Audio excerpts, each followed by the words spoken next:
Hello everyone, it's Thursday on Your View. Welcome to the show. I am Morayo Afolabi Brown. As always, I never do this alone.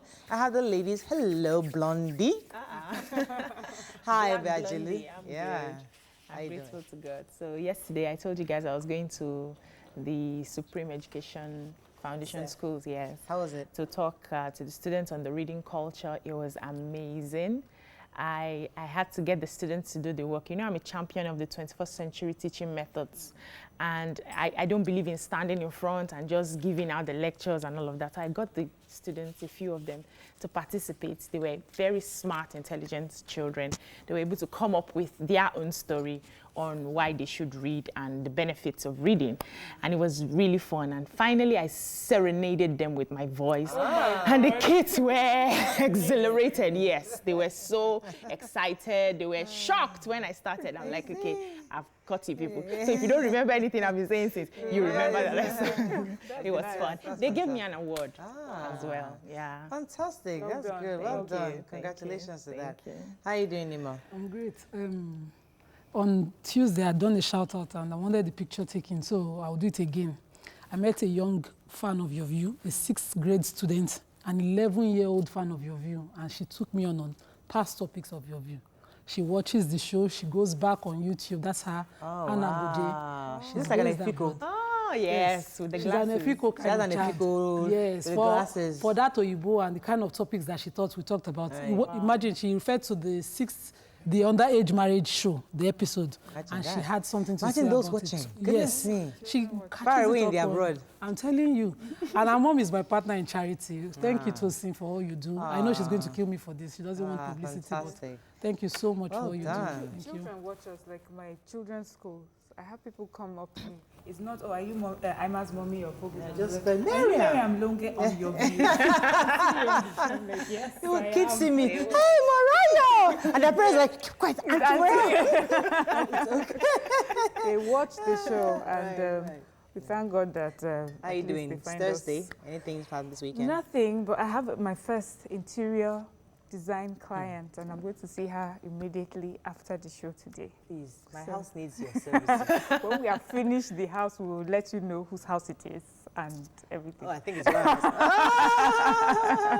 Yeah, don't worry. That's fantastic. Well done. Even my house needs a bit of renovation. Just that my husband just thinks that he's a good interior designer. So he continues to critique, but whatever. But we'll try to engage your services. Miriam is actually good. She's good with arranging, and that's her thing. I just understand aesthetics and the feng shui of the place, the Right. ambience and everything. Feng shui. You see how we will be just bamboozling with English.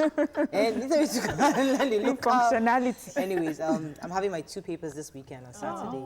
I think it's ethics in media and research.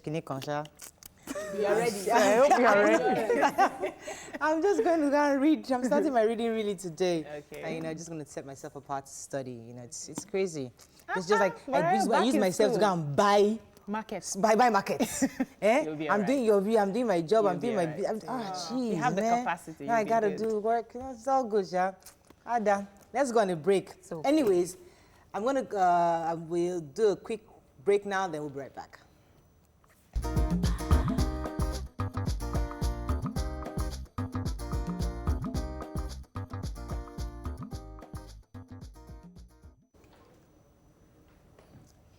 All right, we're going to start with the nation. COVID-19 review of 2020 budget likely, says federal government. Boko Haram swoops on Borno town. NDLEA seizes 1,360 rounds of live ammunition on Bauchi-Jos Highway. Oshomole asks appeal court to vacate suspension order. 8 stole cash in my bedroom, says senator. Buhari, Obasanjo committed to nationhood. A Monfa firm rearranged over 33 billion. According to these papers, the former president is actually celebrating his 83rd birthday. Very good. I mean, people always wonder, they're not really sure of his age, but at least we know this one is 83. Sometimes people say 85, Sometimes he may be confused himself. Yeah, so but at least we know he's 83. Right. Anyway, let me take the major headline. Okay. Yeah, you have that story. Yes. Go ahead. According to the Minister for Finance, Zainab Ahmed, we might have to do a midterm review because the budget, pegged crude sale at $57 per barrel. Yeah. and now we're selling short of that. We're selling at 53. The crude is selling at $53 per barrel. So there might need to be a review of the 2020 budget to accommodate the new. In addition to in connection to COVID-19, China is the largest consumer of oil, and because of this virus, oil prices have reduced, and that consumption obviously has reduced. So they're having issues. They might have a midterm review because obviously crude oil has dropped. But the good news, however, from that story is that we're actually producing 2 million barrels a day, which is our projection. So we have, we're producing, but we just can't, we're having issues regulate the in price. selling and all that. Okay, let's speak one more story. Boko Haram, go ahead, please. Yes, so there are conflicting reports yesterday on Boko Haram killings in Borno State. According to the residents, they said that they came in about, Boko Haram insurgents came in about 50 mounted trucks. They had very specialized ammunition, and they were shooting, they were killing people. All the villagers were running into the bush, but thankfully the military were able to, help, and it was more like a battle between the military and the insurgents until they got help from the Air Force, which came in and sorted them out. But the defense headquarters is saying that he's not aware of any of this attack. So I don't understand why. Sometimes reports don't get to them on time, but let's move on to the Punch. Just hope. Government planned NEC meeting to replace Oshomole as court suspend APC chair. Police arraign Fayoshe's aide for alleged stealing and fraud. Family tackles maritime firm over captain's death and demands probe. Kashamu loyalists dismiss court order stopping Ogun PDP Congress. 1,115 AIDS patients receiving treatment in Oshun. Senators kick as Adeyemi condemns democracy, hails military rule. Buhari, Jonathan, Atiku, others eulogize Obasanjo at 83. U.S. places 2.5 billion naira bounty on Boko Haram leader Shekau. And coronavirus, WHO tracing 65 Italian co-passengers. Okay, let's start with the human interest stories. Yes. The family of the captain, Oluwaseun Adekunla, they are in deep sorrow right now because the captain, a 36-year-old man, died recently while he was working. So he worked in Sea Doves Nigeria Limited, and while he was on board, that's their ship, he developed headache. And then he decided to rest, but then he was taken to the hospital in Port Harcourt, and in a few hours, he just died while they were trying to resuscitate him. So they are saying that it's likely he has been poisoned, and they needed to do an autopsy to find out what exactly happened. The company itself is not in a known address. They have searched for the company. They can't find the company. The former address, the company is no longer there. And the company members are saying that they are not responsible. They are not going to fund the autopsy.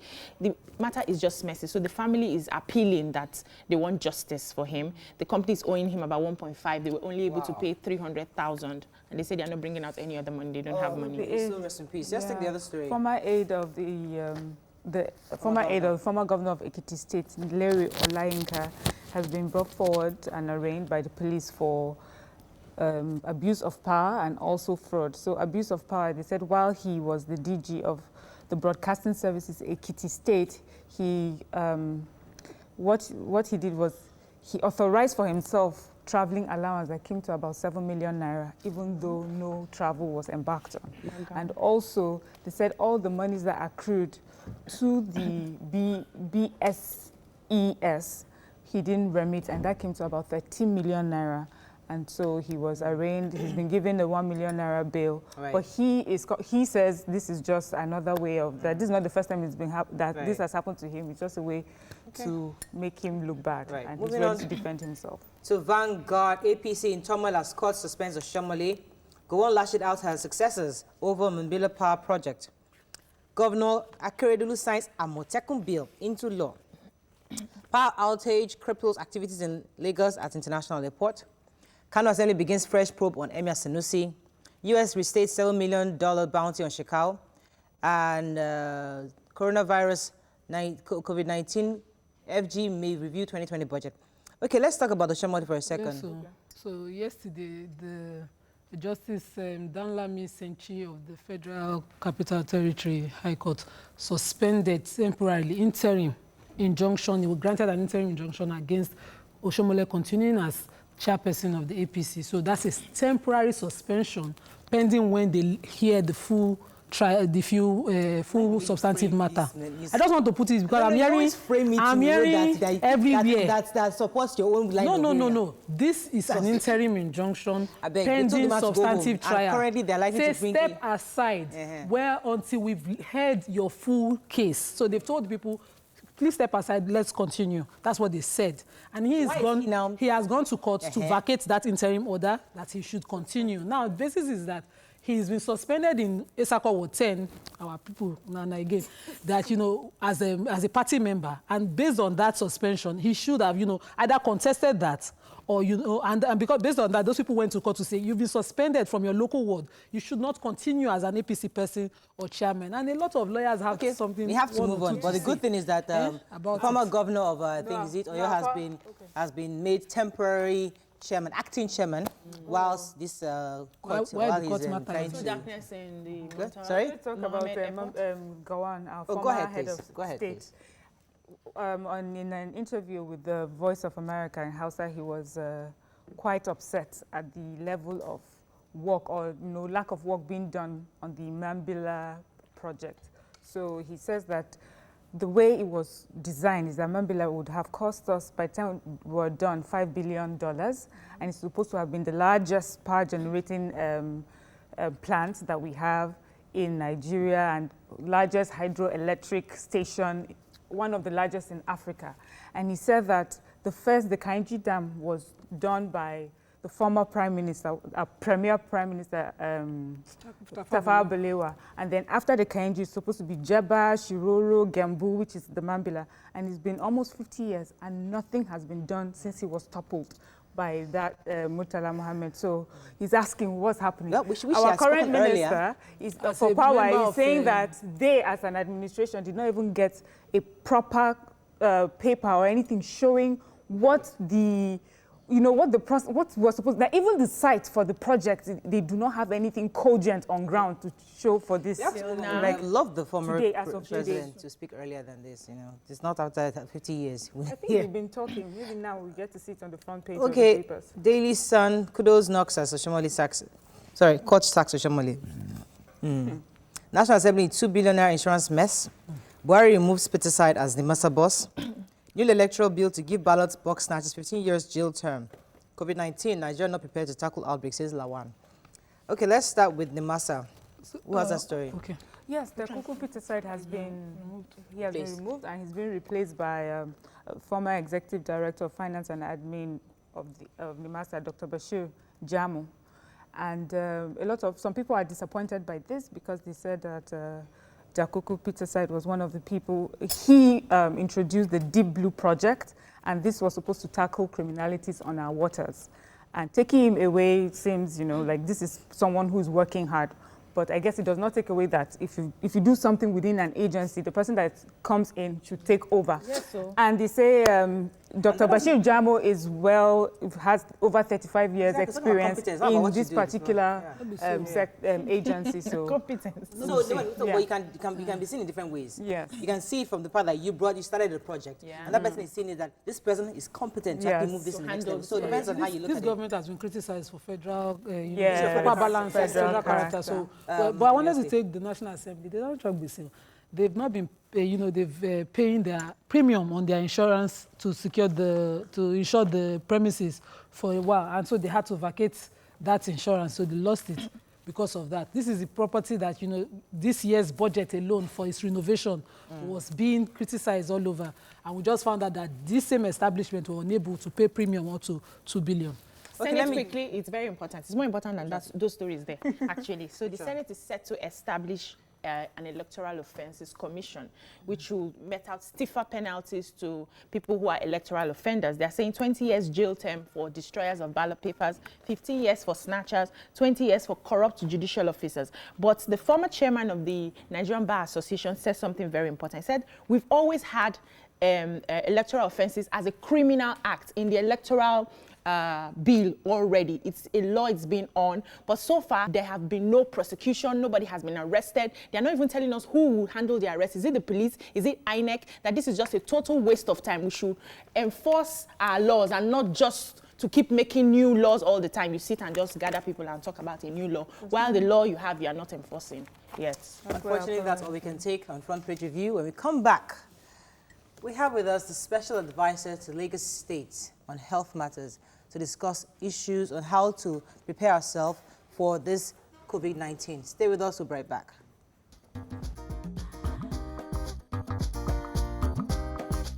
Stay tuned. Your View will be right back.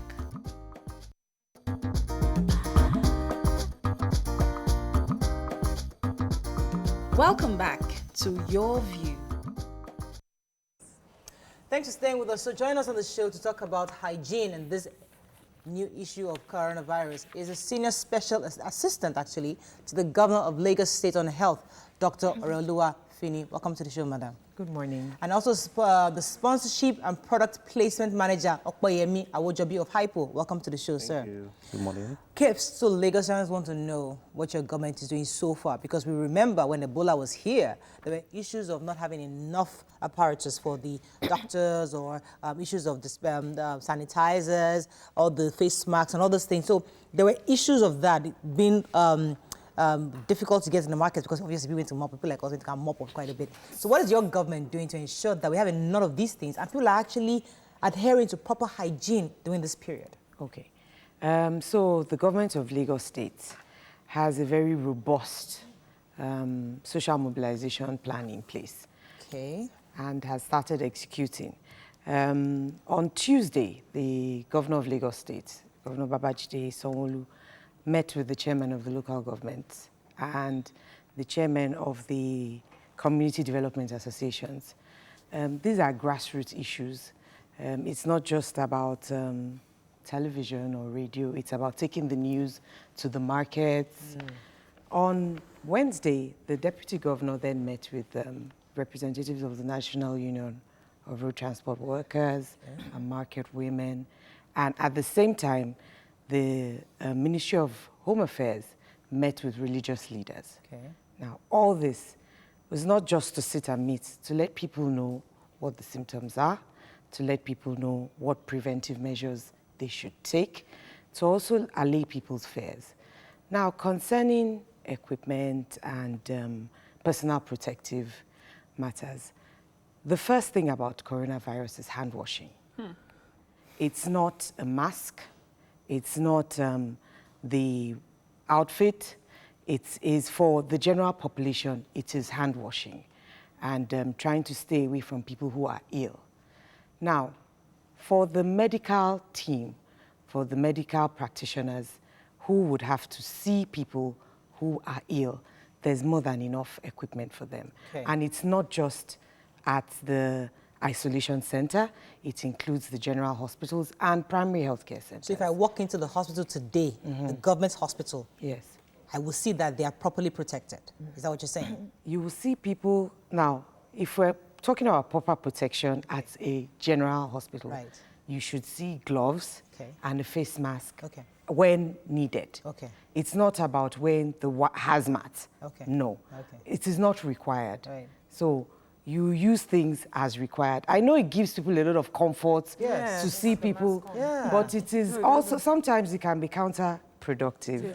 It can be counterproductive. It can also, improperly used and improperly deployed, it can also be an agent of infection. Right. So you came in with one thing, and then you leave with another. So you deploy those things as needed. There's a science to it. Right. Right. And the science is being applied. Okay, so some of us were in panic mode, of course, when we heard this, and we decided everybody stay at home, don't move until you hear after 14 days. Is this the right way to go about it, or we can still just move around and... Okay, there are two things. I think also people are also calling for maybe a lockdown or the government possibly banning gatherings, not just flights, even gatherings. For now, one of the pieces of advice is that if somebody is ill, coughing or with a cold, you should avoid the person. And if you're the one that's ill, stay away, stay at home, avoid crowded places. It is time, yes, indeed, to be cautious about large gatherings.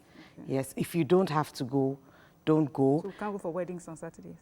Well, let me pause you for a second. I want to come to the gentleman from Hypo. Yeah. So now that you're here with the Lagos State government, what exactly what exactly are you doing to support their own efforts? Okay, so Lagos State government is doing quite a lot of big things as regards creating awareness, and we believe they cannot do it alone. So corporate bodies should also support in their own little way. Hypo is an hygiene brand, so we feel that we talk about disinfectant, talk about cleanliness, talk about keeping the kitchen, the surroundings, the environment, keeping our homes clean, from germs and viruses anyway. So we decided and felt, okay, since the government is doing this much, we are following them, doing rallies with the government, going to markets, communities, different locations, demonstrating how people should keep their surroundings clean. Are you giving them products for free? Yes, we're giving products. Okay. We're giving free products. And we're also, sensitizing the public, just trying to assist. So when this came up, we felt we're at the main place, where can we go to? But, if we partner with government, it's going to be like in a bigger scale. Okay, all right. So when I heard you talk about the meeting with the NURT, I jumped for joy. I wanted to know, are you providing, places to wash hands at garages? How much of, help are you giving the bus drivers? Because you see these people, they're the ones giving us those dirty notes and all that, we'll be carrying the viruses. How much of the sensitization has gotten to them? Are there water and hand washing spots in those garages around that, people a lot of people patronize? Yes, that conversation is ongoing as to providing all those things. And apart from just having the leadership at the meeting, there are other line ministries working directly at the motor parks. Number one, disseminating information. And of course, what you've spoken about. And those are not the only places with large gatherings. Remember that there's some churches, especially as we're going to this weekend, that are going to have massive gatherings. All those things are being overseen. Let me just tell you, this is my church, so don't speak in parables. But let me tell you, as a Christian, as a Christian, yes, almost every church on Sunday preached about coronavirus, mentioned it, and said it's not our portion. Said that our Geo has told us that Psalm 19 is that's our protection. Psalm 91, sorry, is our protection during this season. So many Christians are saying it's not our portion. 1,000 will fall on my left, 10,000 on my right. Nothing shall come near us. That is the weapon we are using outside as a Christian. So I'm saying this because many Nigerians have adhered to that. Yes. And they will probably not, they wouldn't wash their hands, or they'll be ill and go out because they believe that Psalm 19, Psalm 91 is a protection. I'd like you to talk to my people who are going to camp that if you are sick, stay at home. Watch it on TV. The Bible also, and I believe Christianity believes that your blessing will come wherever you are. It will come to you. If you are ill, please stay away from camp. If your child is ill and there's somewhere to leave the child, please leave the child somewhere. If there's nowhere to leave the child, stay at home with your child. If your child is ill, don't send them to school. Don't send them to school. Not every cough or cold is coronavirus. Right. But at the same time, most coughs and colds are infectious. So why do you want to go and infect other people, other children, with your cough and your cold? So we have a lot of Nigerians who believe in self-medication. Oh, yes. Yeah, so you feel like you have this headache or something, you take something for it without going to the hospital. And some people complain that going to the hospital, aside from the fact that you need money for it, it's a lot of stress and all of that. Why don't I just take something? So with this coronavirus in the air at the moment, is there anything you're telling people on how they can ensure that whatever symptoms they feel, that they go to the hospital? Is there a way you are going to pass that information and convince them to go to the hospital? Okay, so coronavirus usually manifests with upper respiratory tract things, and I'll break that down. It's cough, cold, difficulty breathing, body ache, and a fever. Usually, and of course, coronavirus, because it's coming from certain regions, there may be contact with somebody with travel history or contact of contact. Okay, so if you put that picture together and you feel that it's possible, it is good to call the numbers, the emergency numbers that we have, rather than going to your own hospital. Okay. Rather than going to your own hospital, you call the emergency numbers and we'll ask further questions that will now determine the testing. Now, I want to limit where you're moving to, which is why we're not going to send you to your hospital. You stay at home, call the numbers, and then we'll respond. We'll take it up from there. Where do we get these numbers? We're going to give you the Please numbers. just give us the numbers. We're going to give you Let the me come numbers. to Mr. Hypo, because our viewers are seeing Hypo and they're wondering, should I just carry Hypo in the water and start spraying around my house? Or should I carry it around with me? How do I use your product It is in just this to period? disinfect. Just pour it into a bucket of water, clean the whole house, clean your kitchen, clean tables, clean every surrounding. Yeah, but if I meet somebody that has coronavirus, I'll still catch it. Okay, well, what we use Hypo to wash our hands? it's always better for you to at least be conscious of whatever thing But do you you're have doing. a hand wash? Yes. So Hypo is just a bleach where you can use. Okay. It doesn't affect the hand, it has no harmful effect. So all you have to do is just, with a little of it, you can keep a whole building clean. Let me ask you a question. There are people that can't afford sanitizers. My question to you is that if I put a bit of Hypo, water in a bottle, So some and leave it products in are my getting very bag, expensive now. Hypo is 20 naira. So with 20 naira, you can I'm asking just... a question. Hear Yes, my please. question. I'm pointing that if somebody cannot afford sanitizer and they have an empty bottle, maybe Ragolis or one of those bottles, and they put small Hypo and put water in their bags and just take a, okay, maybe I go outside and I just put Just something, wash my hand.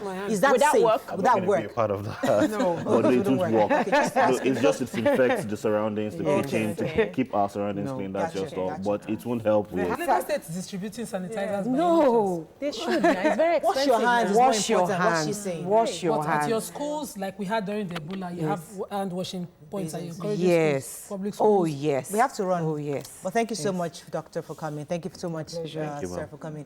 We'll continue to tell Nigerians and how to play safe, especially this weekend. All my people are in camp. I mean, there's nothing wrong in going to camp. Please, if you know you're coughing, you know someone's coughing, please encourage them to stay in the houses because we want to keep, the most important thing is that self-isolation for that period, to be sure. And if you suspect anything, call the emergency numbers, which will let you know, will give to you. That's the best way to get quick medical help. Let's go on a break. It's Thursday. We have so much gist for you. Stay with us. We'll be right back.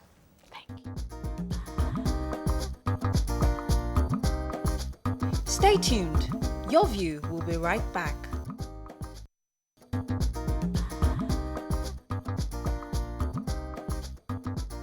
Welcome back to Your View.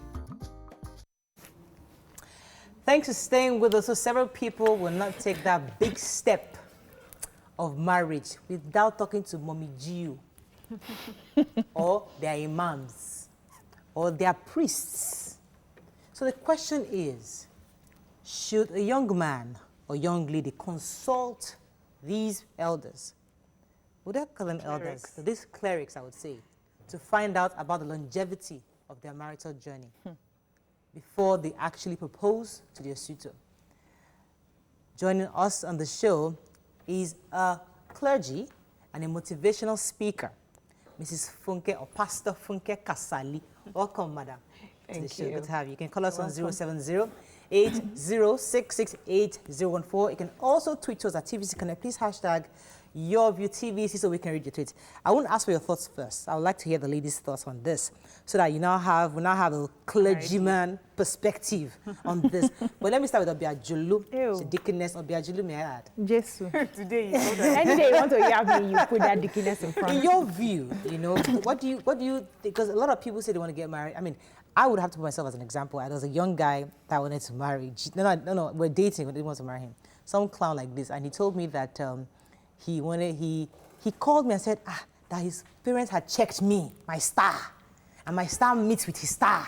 Both of us are just part. I'm wondering, star, what is all this? So I ran home and told my mom, the guy said that he told his family, the church, I think his father was a pastor or something like that, and they said that our stars match. My mother had star. Say, sit in your house. That guy's not coming to this house anymore. Your glory. My mother was even very lenient, but my mom's sister immediately told him not to come to our house anymore. So I don't know, but He must people have been do going it. to check. But to him, he was shocked. For him, like it's normal. Everybody checks. It's a normal thing to go and check before you Not can't just go and everybody marry. checks. This like a So you go to a herbalist to check the stuff? herbalist, pastor, anybody. You can't check. Is there a way here? People do it, but not everybody. So, Your view, what do you think? yeah, so when Jesus Christ died and resurrected, one of the first things that happened was that the veil of the temple was torn. And that was significant because that opened us up that we can reach God directly. We don't need to go through anybody else. That was the significance of that. And that tells me that as a Christian, I can access God myself. I can ask him any questions I want to. I'm in love with this person and I want to find out if, okay, should I go ahead? My body is doing me jiggy in this area. God, is he the one? And I can always have that conversation with God, and I'll rely on what he tells me, depending on how I hear him, to go, if I have to go with this guy or not. So when I was getting married, we had a lot, in fact, before I got married, I had a lot of relations in the house, ladies who were of marriageable age, and they were all writing this paper, give to mommy, give to this person to pray and all of that. Okay, I was curious. I said, okay, let me write. And I wrote and I put the name and I gave. And the thing came back and said, he's not the one. I was like, seriously? This is not for me. And I moved on.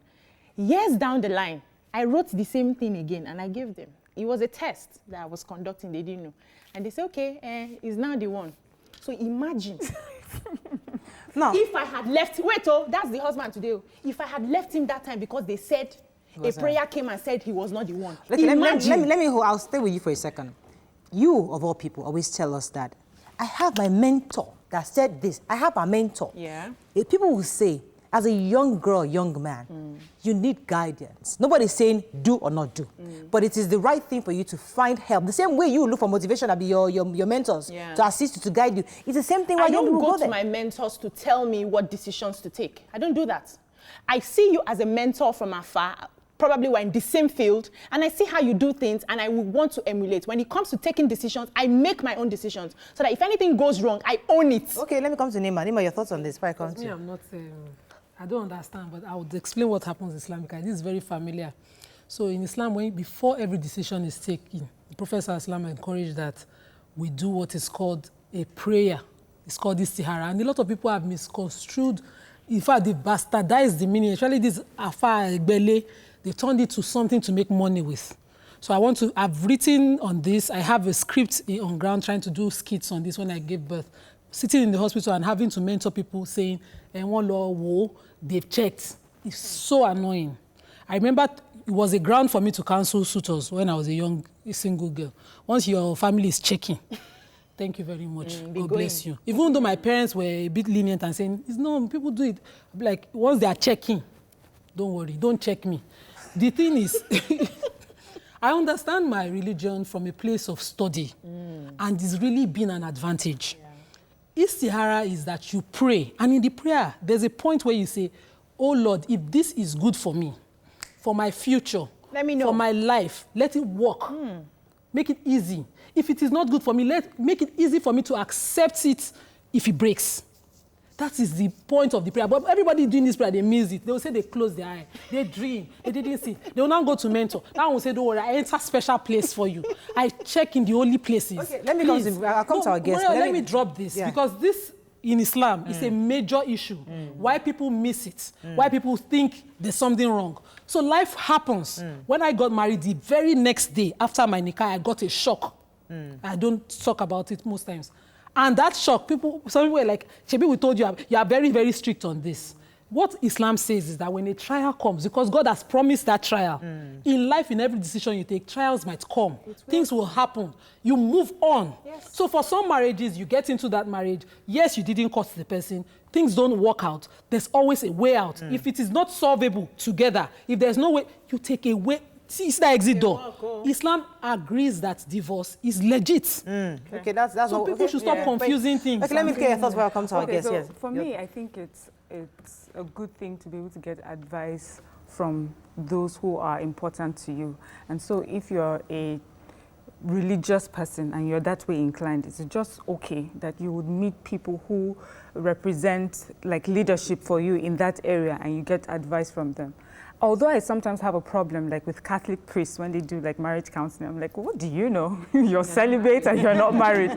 But I've heard a few of them say, we have counseled, we've talked to many people over the years, many times. We hear some stories, it's almost like a pattern. So we're able to give advice based on that. But I do not think that the religious leaders should be the only people that you go to. Also go to regular human beings who are going through the marriages and going through the tough times and the good times, and they're able to, teach you. That's why I also like the Pentecostal part of this because you have the mummies of the church Thank who you for would taking us sit there. down, and even though they are pastors, they are also regular wives and mothers, and that's where you're headed. Let me And so come to our guests now on this, because in churches and probably even mosques, we hear that if a man comes to you, bring him to your pastor. Let you know that there's always that rule of once you meet a man, the first person you go to is show him to the pastor. Even before you take the man to your parents. Let the pastor meet him, pray for you, and he can then tell you. That's the practice in many churches. In your view, do you think that practice still holds sway today? Should it still hold sway today? Okay. Now, let me say this first. I don't think anyone should marry anybody based on the directive of another. That's the one you should marry, you know, or you've taken it, oh yeah, those are the two, well, this is the right one. The match. Yes, you know, I don't think so. I don't think that's what God wants. Now, but I do believe that there is a place for counseling. Now, this is it. Two young people meet. They get the emotions, get involved, they get all, you know, into the thing. And many times they'll miss the red flags. Because emotionally, they've stopped seeing some important things. Whereas somebody removed may be able to pick out and say, well, this person is a little over-possessive, or this person's antecedents suggests that they may be violent. And sometimes people just don't see that. So I'm not even talking about spiritual now. I'm just talking about experiential, common sense things like, look, there's something a little off about this, or maybe you're moving a little too fast about this. Then, of course, if you pray, and I agree, you know, you should pray to God yourself, and you should hear God for yourself. But the truth is, there are some people that are more spiritual, and that I believe that they can sense things, and God can choose to tell you, or can choose to tell your pastor some things.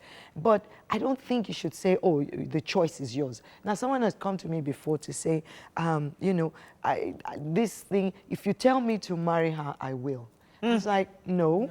You're not going to give me that burden, because if it doesn't work out, then you say, well, you said so, and now it doesn't work, so it's your fault. So I don't think you should do that, but I think you should get advice. I think you should get counseling. You know, and I think that's very But where is the place of, I'm in love, I just want to, I don't care. Because I know somebody very close to me. In fact, the thing hurts me, because when she wanted to get into this marriage, myself, my husband, a few of us said, it's not time. You're too young for this. We're trying to advise her. But she came with the American, I'm in love, I love him, I love him, you know? And everybody just followed the love, and followed her to go and marry. Within a year, they've scattered the matter. Exactly. So I agree with the counseling part. But where I have a concern is the fact that people just leave their brain somewhere and then just let people lead them to checking this spiritual. Now, I'll come to you. The spiritual part of it, does it exist?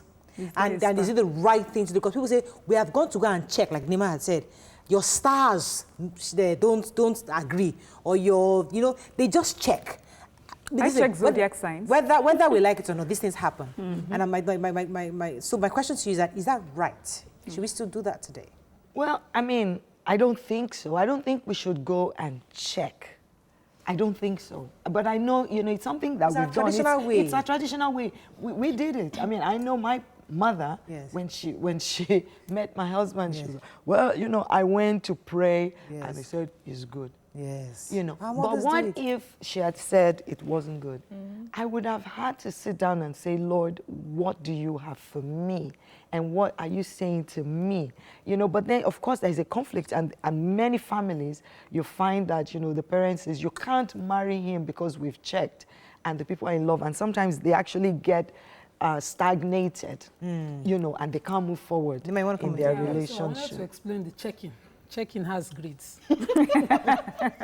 So we were 4 daughters, and we were checked. All our spouses were checked. Checking mean, I remember my dad would say, I know this family, except for me, really, that I married from the same clan and everything. All my sister's husband, they sent someone, where is your village? Give us address, and they sent someone to physically check. So proper checking. That's proper checking. Not the consulting the spirits. So that's it. 2 different Aside that one, You see, the other check-in is something that you should take with a pinch of salt because it's been made a business and it's affected people a lot. And I see a lot of religious leaders abuse their spiritual positions when it comes to such advice. My young mentee was saying to me recently that, that this is how she's been matchmaking, and the alpha was saying, don't worry, I'm a bear, that sort of thing. I said to her immediately, this is nonsense. If you want to be part of it, I don't want to be part of it. Let me explain. You see, it has to be your relationship with God. If it is about that spirituality, you are the one that will ask God. Nobody else will. Agree. So after you've factored all the genotype or the other factors out, whether the person has temperament, whether the person has, you've done all that check by yourself with your brain, you can then decide that, okay, I want to pray for the next step into the future with this person. The person must be somebody you are proud to call father or child. It's not that tomorrow, fast forward, you're apologizing to your children on the choice that you've made. It's not somebody saying to you, I know a couple who, I don't want to mention the religion, they just said to him, this is your wife. And he turned to his side. He turned to someone that they were completely mismatched. Until date, they are facing it. But the reason they are sticking together is because they were ordained. Yeah, I just wanted to say, okay, go ahead. So there's something a pastor said once, and it really touched me, because really I'm not the sort that would go to a pastor or priest to ask. I mean, I'm old enough to handle some things by myself. But he says, especially for people who meet in church, it's important that you meet with the leaders of the church. So there's this particular story. This girl and her family have always gone to that church, and she's had issues that the parents and the pastor and the church have tried to help her with. And she became of marriageable age, and this young man joins the church, and she's the one he wants to marry. He does not know, he's not aware of all the things that she's been going through and how she cannot really be the right person for him. And the pastor says, so when you say to this person, you cannot be with this person without divulging all that, unless the person is willing to tell you what they've been going through. So some people would insist, well, I'm in love, and they go ahead, but the pastor has much more information that will be helpful to you. So that, in those cases, I see why it's important to see. Oh, okay, go ahead. I have to go on a commercial break, but I wanted to wrap up on this, so let me just get your thoughts very quickly. I believe it's okay for you to fall in love and be able to make your decisions by yourself. I strongly believe it. And I believe that it's the responsibility of the churches or the clerics to teach you how you can have access to God by yourself. But the problem we have is that because some persons or some people in that sphere want to be able to have a hold of a lot of people coming for them for all those other gains, they keep you waiting that it's only me that is more connected. So if you have issues, you have to come through me because I hear directly. My own network is very smooth and it's not working. But if we get to a point where every Christian, as a Christian, you're supposed to be Christ-like. You are taught that you can actually hear. You can make your decisions. There is no marriage, whether they check or you don't check, that don't have issues. There are challenges that will come and you're equipped to handle them as they come. Unfortunately, I have to go. Thank you for that point. When I come back, I want to go into, fine, you've married now. You are already in the marriage, whether they checked or not check. And you're a mother. You're trying to make things work. You find out the shock, she said. You enter and you're like, oh my goodness, I don't enter. How do you navigate? Stay with us. We'll be right back.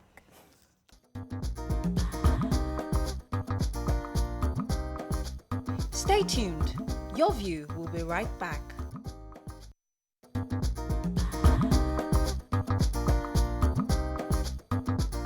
Welcome back to Your View.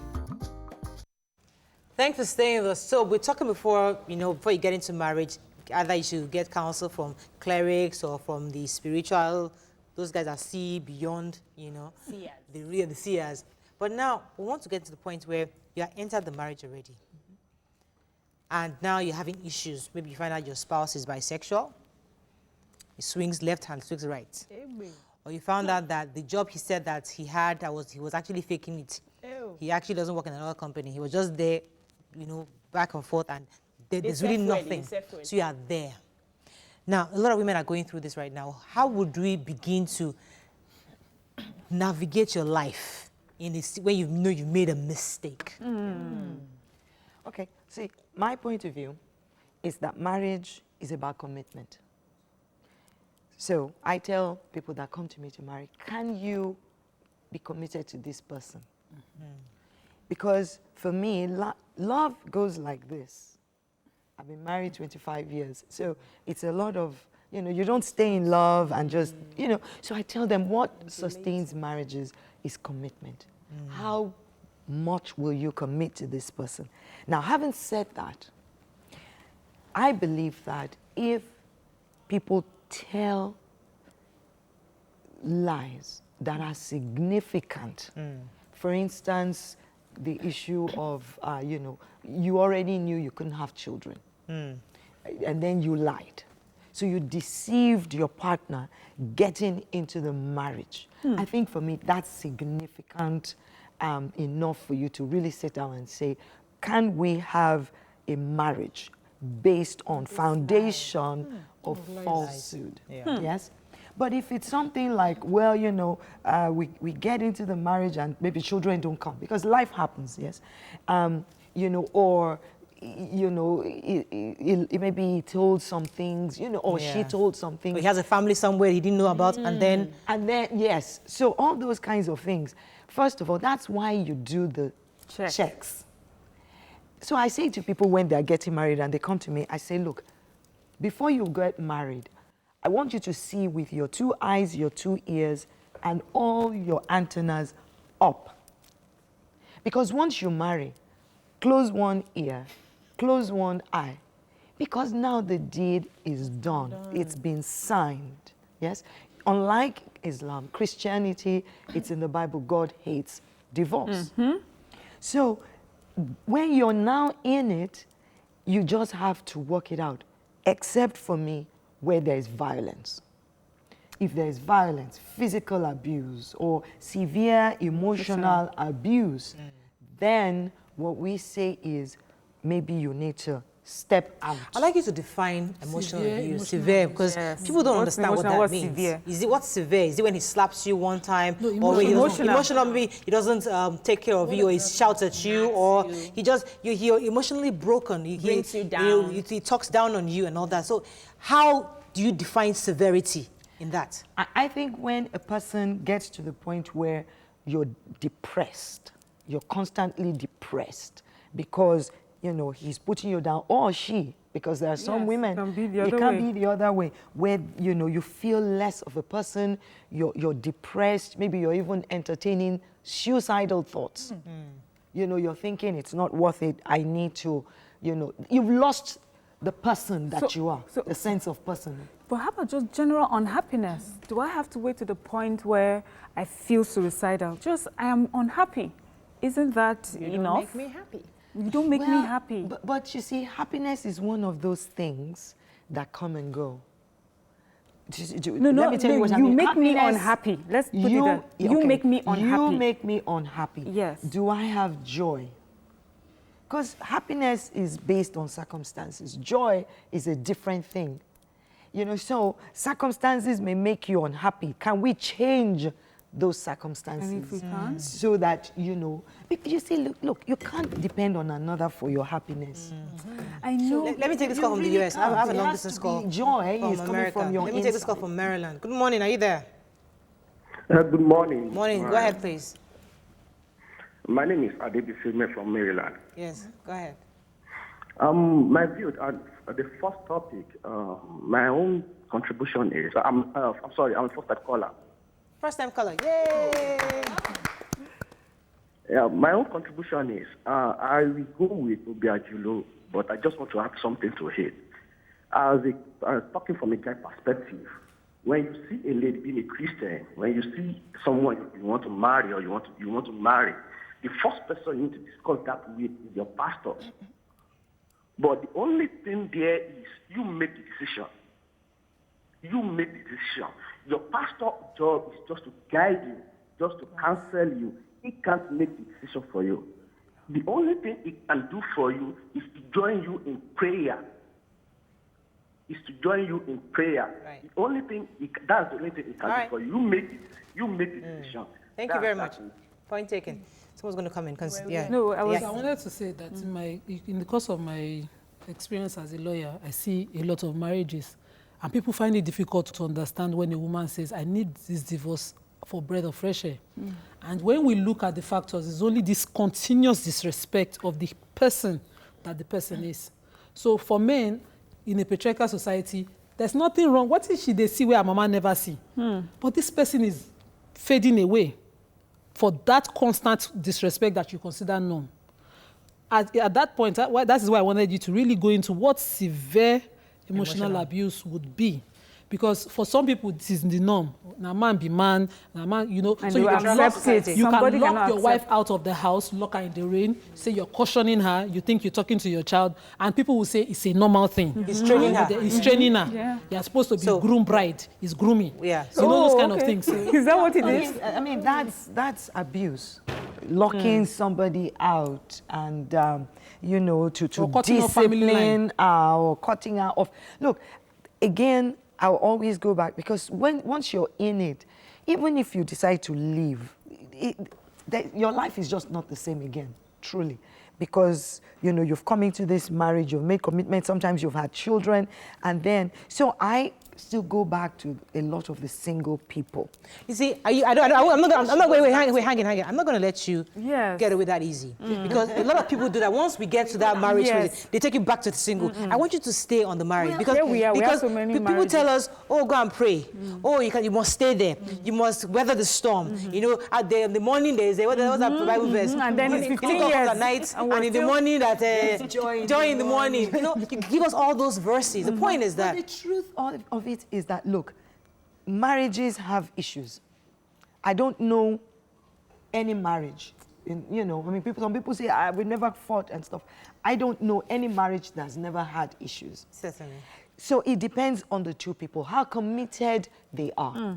I think that if you feel like you're losing yourself, right, even if they haven't, that's what I mean by when you're under that severe, if you feel like, look, you're losing yourself, then I think it's okay for you to step aside, separate. Okay. Would we say that you would work it out? Okay. Sorry. So what I see is because the emotional... Sorry, let me pause you a quick second. I have this call that's been holding for a while. Hello, are you there for me? Hello. Thanks for calling. Go ahead, please. Morning. I'm a first-time caller. Welcome to the show. Yeah, about this marriage thing, may God just help us, you understand? I think we need to use our head sometimes when you're going into a relationship, you understand? I once dated a guy for 6 years, you know, we cut it from when I was in the university, but deep down inside me, there were some qualities I saw that I knew it, that it won't last, you understand?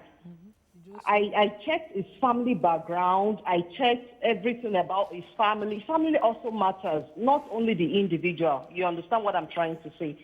When I wanted to, you know, part way with him, you know, I tried my best. I tried to, you know, talk, reason with him and do some other. It was just like, you know, many pastors were calling me for me, no, don't do that, all those things. But I knew inside me that it won't last. You understand? So I had to go. You understand? Even my uncles, everybody were on me. Were like, no, for me, no, don't do this, don't do that. This guy has been with you for 6 years. I told them a broken relationship is better than a broken marriage. You understand? So I just had to let him go. Right now, I'm married. I'm happily married. He's happily married. Everybody is happy. Yeah. You understand? All right, let's go on a big break. Thank you so much, Jimmy. Let's go on a break. We'll be right back.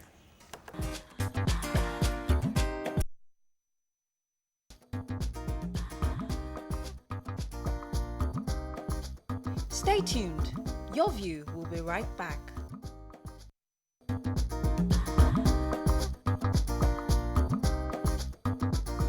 Welcome back to Your View. Thanks for staying with us. Yes, yeah, so I know that emotional abuse is not what we see, like the physical abuse where you see the beating, the black eye and all of that. But emotional abuse, from my study, is deeper. It cuts deeper than the physical abuse. And a lot of people are undergoing that emotional abuse. And it's also about how you define what emotional abuse means to you. So I have a friend who wants the husband around. She walks on eggshells around him. She can't, even if you visit, the way she don't talk too loud. Oh, poor girl. I went to her house just twice and I knew that this girl was suffering.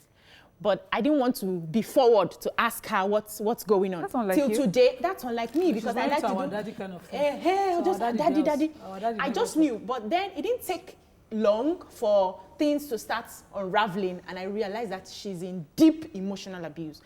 And she asked me, what do I do? And I didn't want to, on a normal day, if she was my sister, I would have said, leave that marriage. But then it will look like you're in your own marriage, you want somebody else to leave and all of that. So I just asked her some questions.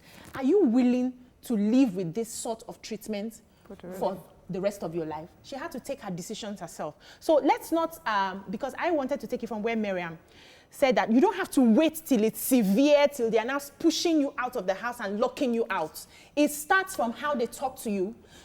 Is your self-esteem, are you bringing your self-esteem? Does it bring you low? Does it talk down? Does it make you feel you're not good enough? If this is constant, for me, it's a deal breaker. I don't have to wait till you now start sending my things I'm not sure out. she's saying it's a deal, but you separate from that situation. Okay, I'll come to you then. Let me take this call from Yakub. Yakub is holding for a while. Yakub, are you there? Yeah, Mariah, go ahead, please. Good morning to you all. Morning. Good morning to you guys. Yeah. Morning. Mariah, I will have a diverse opinion this morning. Okay. Everybody may likely say that so do check before you marry. It's not good, it's not that, it's not this. Mariah, I can tell you for free. It is what you don't know, you don't know. I put a question to Fanima this morning, although he has put the right word when he spoke earlier, that istiara in Islam is allowed. But the issue is this: how many people that we call ourselves Muslim, how many people that can be able to recite the Quran very well, that can be able to do that istiara prayer? I believe that someone can do istiara on behalf of someone. And then the only area I have problem with some of our fans is that instead of them do the diligence and do the right thing, they turn it to making money issues. A true alpha will never ask you to bring money because you want to do it. They stand to lose nothing on your behalf. To make the wrong Are you getting what I'm trying to say? Thank you, Yakub. Yeah, point taken. Just because Yakub has brought me back there, let me just quickly educate. You do it Sahara, it's a you to God prayer. If you can't do it in Arabic, do it in English. There are books, all the citadels of a Muslim that carries the English meaning, and you can do it. You're communicating with God, you're not communicating with anybody. Language is not an issue. Mashwara is different. You are supposed to consult your guardian. In Islam, a very important element of marriage is consulting, the consent of your guardian. So you consult your guardian on the choices that you have made, and your guardian reaches that's your father if he's alive, or the nearest in line to being your guardian. It is not something that you take with levity, and besides that, that is all that Islam requires of you. You see, when you say consulting and they start to do divination, the Prophet Islam and Allah himself considers divination a sin, shirk that is unforgivable, that is associating partners with Allah. So people should not be going to that part where the person enters, Afebe wo. What are they wo? Putting sand and drawing lines and all that. Those are things that Allah has forbidden. So Muslims, even if you don't have the knowledge of Arabic, the knowledge of Islam is separate from the language. Okay, point taken. Yeah, so I just wanted to put you on the hot seat. I'm saying, would you say that the church may be constrained by scripture or ill-equipped to handle issues of people in bad marriages? You're constrained by scripture that says divorce is bad. And so you're afraid to tell someone to leave because it would be that you're going against scripture, even though, because many people have said, I stayed in this marriage for as long as I've stayed, even though I was getting physically and emotionally abused, and the pastor is very aware, but has asked me to stay. Okay. Now, it's true, scripture says God hates divorce. Now, what we say in our church is there is separation, there is divorce. So you can leave that situation where your life is threatened. When your life is threatened, you're breaking down, you're being beaten, the church is not going to stand by and watch you get killed because we're saying, that you shouldn't get divorced. So you can leave. We will encourage you that preserve your life and then try to work situations out. We know people that have left even without the physical, but there was just too much stress on their on their minds. They've lost themselves and they've moved out and said, look, I will stay. So that's one. So I move out and it does not work out.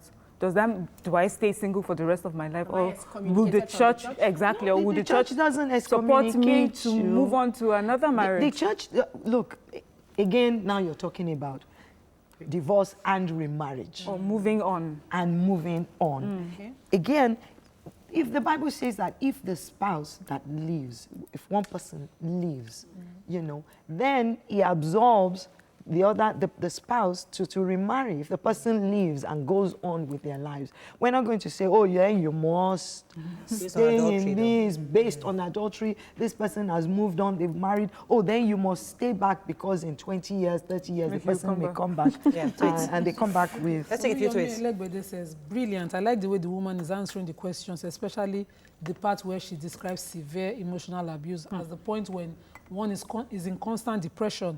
Let me add that multiple quality counseling can help confirm genuine depression. Benedict Omoa-Odigo says, divorce is not a taboo. It could be the solution. Wife or husband beating is a no-no and a good ground for divorce. God has no preferred religion. God is God. Religion is our way to God only. PJ Comedian says, what are we checking Gangan safe? That's how my friend Suto went to check her village and was told that the family was Osu and he cancelled their wedding. Checking can be used by Babele people sometimes to scatter a marriage that should have worked well. I have to wrap up on this. I'll come because I know you have an event coming up. But first, there's something you said that I thought was very critical, which I'd like to reiterate. You said when you get into a marriage, you must decide if you're going to be committed to that person. Love is different from commitment to people and respect. So even if somebody battered you, you're emotionally broken, and you separate yourself, and you now live your life, you're happy. But that commitment you have to that person's success or whatever it is can still draw you guys back together such that you are living your better life. But that commitment, if it's supposed to be, if it's meant to be, because you are actually committed to that person, either physically, emotionally, career-wise, everything, there's still something that might actually eventually draw you back together. Absolutely. So there's a possibility of a union if indeed you are truthfully committed to that person's success. Yes. But you have an event coming up. Yes. Tell us about it. Okay, it's called the Triumphant Ladies Conference. We hold this once a year, and it's a conference where we bring our ladies that have accomplished something in the marketplace, to talk to, mentor, and be role models to other ladies that are coming up.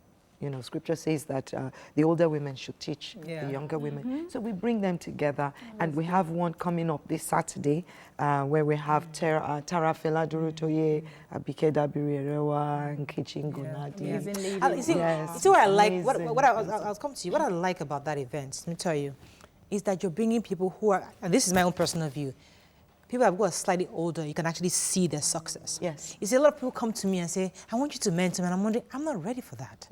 Yeah, mentoring is there, because people say, mentor, look for a mentor, and they're all going around brandishing, I want a mentor, I want a mentor.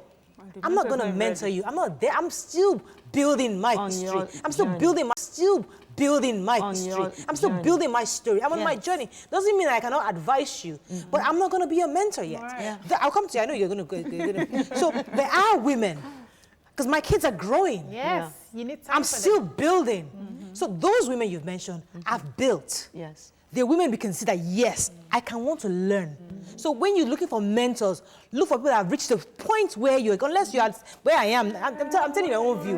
But let me come to you. The thing is, those people coming to you for mentorship right now, it's not mentorship they're looking for. They are looking for sponsorship, because you can actually have a mentor and you don't even know that person. You're not close to that person. So you follow up on what the activities the person is doing, their stories. You don't have to. I don't have to come to you to mentor me. You can mentor me from afar. But you see all those small girls come. Don't worry, sponsorship they're looking for. I wanted to ask you that the place I'm just saying. I wanted to add to that. Yeah, I just add to it. Okay, that's scripture. I like you. I want to get the different parts because I don't just have my view. Let's get the different view. I watched something yesterday. Bill Gates was telling a story of how when he traveled, he stops at a particular airport, and every time he stops to get newspaper from the vendor, he never has change to pay for it. And so when he became Bill Gates, he went back to that airport to look for the man who had given him free newspapers twice.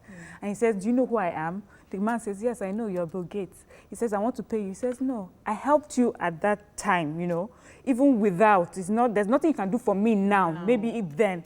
So wherever you are, so Bill Gates says he learned an important lesson, is that wherever you are, you can help someone. So you may not see yourself that you have gotten there, but you are somewhere where you can help someone. And people you can can see be you. a mentor don't know when at this point. But to you somebody. see, to her point, mentoring, slightly different from role modeling. Okay.